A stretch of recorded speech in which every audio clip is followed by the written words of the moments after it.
Soft corner, অন্যের প্রতি দয়া, অনুকম্পা, হেল্পিং হ্যান্ড, হেল্প করার মানসিকতা, অন্যের দুঃখে কাঁদা, এই ইহসানকে যারা মেনটেন করে জীবনের সব কাজে, আল্লাহ তাদেরকে বড্ড ভালোবাসে। রাষ্ট্রীয় কাজে হয়তো ডেথ পেনাল্টি, তার মৃত্যুদণ্ড দিতে হবে, রাসূল সাল্লাল্লাহু আলাইহি ওয়াসাল্লাম বলেন মৃত্যুদণ্ড দিবা কিন্তু ইহসানের সাথে দিও। জবাই করার সময়ও ইহসান করো। সুবহানাল্লাহ। আমরা অনেক সময় ভুল করে ফেলি। আমরা গরু শোয়ানোর পরেই রশি কোথায়, এই ছুরি কোথায়, এই কষাই কোথায়, এই যে 7 জনের নামে জবাই হবে এদের নাম কোথায়, গরুটাকে আমরা কষ্ট দিচ্ছি। রাসূল সাল্লাল্লাহু আলাইহি ওয়াসাল্লাম বলে না, মুমিনের প্রতিটি কাজে ইহসানের পরশ থাকে। অনেক শ্রেণীর ব্যক্তিকে ভালোবাসেন বলে তিনি ঘোষণা করেছেন। তিনি বলেছেন যে আমি তাদেরকে ভালোবাসি। এর মধ্যে এক নাম্বার হচ্ছে আল মুহসিনুন। মুহসিনুন মানে হচ্ছে যে ইহসান করে, মানে অন্যের প্রতি অনুগ্রহ দেখায়, অনুগ্রহশীল, অন্যের প্রতি দয়াশীল, অনুগ্রহশীল। এই সমস্ত বান্দাদের আল্লাহ ভালোবাসেন। আল্লাহ বলেন ওয়া আনফিকু ফি সাবিলিল্লাহি ওয়া লা তুলকু বিআইদিকুম ইলা তাহলুকা ওয়া আহসিনু ইন্নাল্লাহা ইউহিব্বুল মুহসিনিন।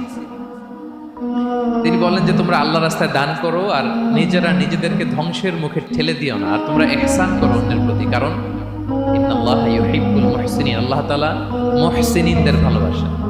মানে যারা অন্যের প্রতি অনুগ্রহ দেখায়, অন্যের প্রতি দয়া পরবশ, তাদেরকে আল্লাহ ভালোবাসেন। সুবহানাল্লাহি ওয়া বিহামদিহি। তাহলে পেয়ে গেলাম, মিলায় নেন যে অন্যের প্রতি সফট কর্নার, অন্যের প্রতি দয়া, অনুকম্পা, হেল্পিং হ্যান্ড, হেল্প করার মানসিকতা, অন্যের দুঃখে কাঁদা, এই মাইন্ডসেট, এই মেন্টালিটি আমাদের আছে কিনা একটু মিলিয়ে নেন।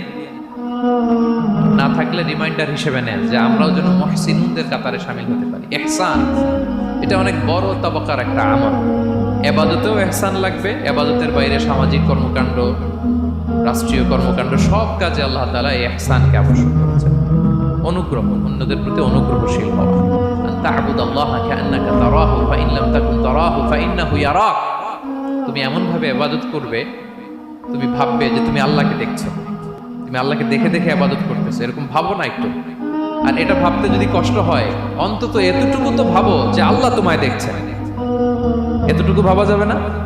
আমরা যখন নামাজ পড়ি, আমাদের প্রত্যেকটা সালাতের মুহূর্তে আমাদের এটা ভাবতে হবে যে আল্লাহ তাআলা কিন্তু আমাকে দেখছেন। এই যে আমি ফিসফিস করে সুবহান রাব্বিয়াল আলা পড়ি, সুবহান রাব্বিয়াল আযীম পড়ি, আমি তাসবিহ পড়ি, আমার রুকু সেজদা সবকিছু আমার আল্লাহ দেখছেন। এই সেন্স, এই অনুভূতি যদি আপনার মধ্যে থাকে, এটাই হচ্ছে ইবাদতের ইহসান।